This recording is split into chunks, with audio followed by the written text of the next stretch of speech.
எல்லாருக்கும் வணக்கம். இந்த வீடியோவில் நம்ம எதை பற்றி பார்க்க போகிறோம் அப்படின்னு பார்த்தோம்னா, எஸ்எஸ்சி எம்டிஎஸ் எக்ஸாமில் ஜென்ரல் அவேர்னஸ்லேருந்து ப்ரீவியஸ் இயரில் சில கொஸ்டின்ஸ் வந்து கேட்டிருப்பாங்க. ஓகேங்களா? அந்த ப்ரீவியஸ் இயர்லேருந்து ஒரு 20 கொஸ்டின்ஸ் எடுத்து வந்திருக்கேன். இதை பார்த்துட்டு நீங்கள் என்ன படிக்கலாம் அப்படிங்கிற உங்களுக்கு ஒரு ஐடியா கிடைக்கும். ஓகேவா? அதனில எக்ஸ்ப்ளனேஷன்லாம் வேணும். அதாவது ஒரு டாப்பிக்கை பற்றி டீப்பாக நம்ம தெரிஞ்சுக்கணும் அப்படின்னா அதுக்கு நான் தனியாக ஒரு ப்ளேலிஸ்ட் க்ரியேட் பண்ணியிருக்கேன். ஓகேங்களா? ஸ்கூல் புக் வைஸ் வந்து அதை கொஞ்சம் நடத்திட்டு போயிட்டுருக்கேன். ஒரு 8 பார்ட் வீடியோ அப்லோட் பண்ணியிருக்கேன். அந்த பார்ட் பார்க்கணும் அப்படின்னு நினச்சிங்கன்னா நம்மளுடைய ப்ளேலிஸ்ட்கான லிங்க் டிஸ்கிரிப்ஷனில் கொடுக்குறேன். ஓகேங்களா? ஜென்ரல் அவேர்னஸ்னு ஒரு ப்ளேலிஸ்ட் க்ரியேட் பண்ணியிருப்பேன். அதை போய் பார்த்துக்கலாம். இது வந்து பார்த்தீங்கன்னா ப்ரீவியஸ் இயர் கொஸ்டின் அப்படின்னு ஒரு ப்ளேலிஸ்ட் க்ரியேட் பண்ணி அதை நான் வந்து அப்லோட் பண்ணுறேன். ஓகேங்களா? ஓகே, ஃபஸ்ட்டு கொஸ்டின் பார்த்துடலாம். பின்வருவனவற்றில் எது 3 முக்கிய வகை பாறைகளில் ஒன்று அப்படின்னா, இதுக்கான ஆன்சர் வந்து காந்த பாறைகள் அப்படின்றது 3 முக்கிய பாறைகளில் ஒன்று தான் இந்த காந்த பாறை அப்படின்னு சொல்லப்படுது. அடுத்து கி race of my life the race of my என்பது பிரபல இந்திய விளையாட்டு வீரரான யாருடைய சுயசரிதை, எந்த விளையாட்டு வீரருடைய சுயசரிதை வந்து த ரேஸ் ஆஃப் மை அப்படின்னா மில்கா சிங்கோடைய சுயசரிதை தான் இது. ஓகேங்களா? இந்த மாதிரிலாம் கொஸ்டின்ஸ் வந்து கேட்குறாங்க. ஆட்டோபயோகிராஃபி சம்மந்தமாக வந்து கேட்குறாங்க. அடுத்து ஒரு தங்க சுரங்கம் இடிந்து விழுந்ததால் செய்திகளில் காணப்பட்ட சின்ஜியாங் பகுதி ஆனது எந்த நாட்டில் வந்து இருக்குது அப்படின்னா சீனாவில். ஒரு தங்க சுரங்கம் இடிந்து விழுந்ததால் அந்த செய்தி காணப்படக்கூடிய இந்த சின்ஜியாங் பகுதி எங்கே இருக்குது அப்படின்னா சீனாவில் இருக்குது. இந்த மாதிரியான டைப் ஆஃப் கொஸ்டின்ஸ் வந்து கேட்குறாங்க. அடுத்து அசோகர் கல்வெட்டுகளின் அடிப்படையில் பின்வருவனற்றில் எது மகத நாட்டின் ஒரு மாகாணம் வந்து கிடையாது அப்படின்னா உஜ்ஜைனி, தோசாலி, தக்சசீலாலாம் மகத நாட்டுடைய மாகாணங்களில் ஒன்று. எது கிடையாதுன்னா இந்திரபிரஸ்தம் வந்து மகத நாட்டுடைய இந்த மாகாணங்களில் ஒன்று வந்து கிடையாது, இந்திரபிரஸ்தம். ஓகேங்களா? அடுத்து இந்தியாவில் எத்தனை உயிர்க்கோள காப்பகம் வந்து இருக்குது அப்படின்னா 18 உயிர்க்கோள காப்பகம் வந்து இருக்குது. ஓகேங்களா? உயிர்க்கோள காப்பகங்களை பற்றிலாம் ஜென்ரல் அவேர்னஸ் அந்த 8 வீடியோஸில் அதெல்லாம் அது சம்மந்தமான டீட்டெயில்ஸ்லாம் நான் சொல்லியிருப்பேன்.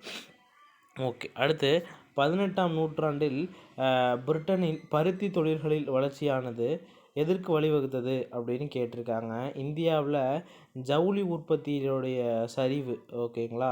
இந்தியாவுடைய ஜவுளி உற்பத்தியுடைய சரிவு வந்து ஆயிடுச்சு. எப்போ 18ஆம் நூற்றாண்டில் பிரிட்டனுடைய பருத்தி தொழிலோடைய வளர்ச்சியின் காரணமாக நம்மளுடைய இந்தியாவுடைய ஜவுளி உற்பத்தி வந்து சரிவு ஆயிடுது அப்படின்ற மாதிரி சொல்லியிருக்காங்க. நெக்ஸ்ட்டு எந்த வகையான விவசாயத்தில் நிலமானது உணவு மற்றும் கால்நடை தீவன பயிர்கள் மற்றும் கால்நடை வளர்ப்பு ஆகியனவற்றிற்கு பயன்படுத்தப்படுகிறது அப்படின்னா கலப்பு விவசாயம் அப்படிங்கிறது தான் இதுக்கான ஆன்சர். கலப்பு விவசாயத்தின் நிலமானது உணவு மற்றும் கால்நடை தீவன பயிர்கள் மற்றும் கால்நடை வளர்ப்பு ஆகியனவற்றிற்கு பயன்படுத்தப்படுகிறது அப்படின்ற மாதிரி சொல்லப்படுது. அடுத்து பாரத பிரதமர் ஆகஸ்ட் 2022 வந்து பார்த்தீங்கன்னா ஹோமி பாபா புற்றுநோய் மருத்துவமனையை வந்து எங்கே திறந்து வச்சாங்க அப்படின்னா மொஹாலியில் திறந்து வச்சுருக்காரு. பாரத பிரதமர் ஆகஸ்ட் 2022 ஹோமி பாபா புற்றுநோய் மருத்துவமனையை 2022 மொஹாலியில் திறந்து வச்சுருக்காரு. ஓகேங்களா? கரண்ட் அஃபேர்ஸில் இந்த மாதிரியான கொஸ்டின்ஸ் வந்து கேட்குறாங்க. அடுத்து 2023-24 பட்ஜெட்டின்படி அரசாங்கத்தின் ஒவ்வொரு ரூபாய் வரவிற்கும் கார்ப்பரேஷன் வரியின் மூலமாக எவ்வளவு கிடைக்கிறது அப்படின்னா 15 பைசா வந்து கிடைக்குது.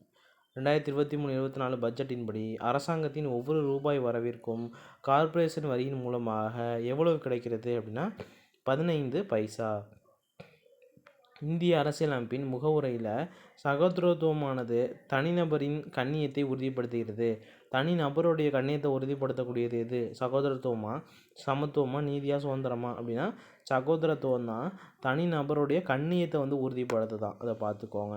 அடுத்து தக்காணத்தில் மராட்டியர்கள் சேகரித்த நில வருவாயின் 25% அப்படின்னு அழைக்கப்படுகிறது. வருவாயில் 25% அப்படின்னு அழைக்கப்படக்கூடியது எந்த வரியை சொல்லுவாங்கன்னா சவுத்துன்னு சொல்லுவாங்க. ஓகேங்களா?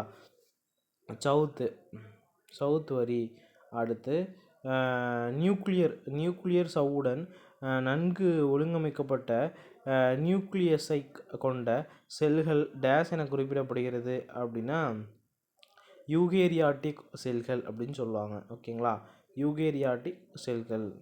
ஓகே, அடுத்து வந்து பார்த்தீங்கன்னா மேக்னஸ் கால்சன் பின்வரும் எந்த விளையாட்டுடன் தொடர்புடையவங்க அப்படின்னா செஸ் விளையாட்டுடைய தொடர்புடையவர் தான் அந்த மேக்னஸ் கால்சன் அப்படின்னு சொல்லக்கூடியவர். இது நம்மளுக்கு தெரியும்.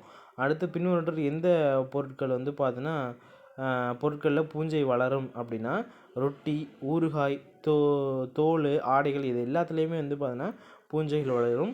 ஓகேங்களா? இதுக்கான ஆன்சர் வந்து எல்லாமே 1, 2, 3 and 4.